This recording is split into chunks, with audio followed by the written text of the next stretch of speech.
ወንዶች ግን ማርያም ሄሙዬ እንኳን ደህና መጣሽ የኔ ወርቅ። ከዛ ስትሄድ ሰውየው ራሱ አፍ አውጥቶ ምን ልትሰሪ መጣሽ? ልጆችሽም እኮ አክስታቸው እንደሆንሽ ነው የሚያውቁት።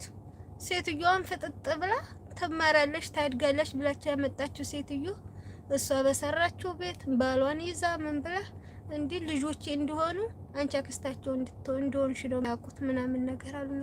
ከዛ ልጆቿ ምንም ኬር አይሰጧትም፣ ኬር አይሰጡኝም አለች። በቃ አክስታችን ናት ምናምን በቃ እንዳክስት። ሄሙ እንኳን ደህና መጣሽ እህት አለም የኔ ወርቅ።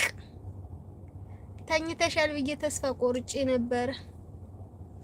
ከዛ አሁን ተመልሳ እዚህ ሀገር መታ ስንት አመቷ መሰለሽ?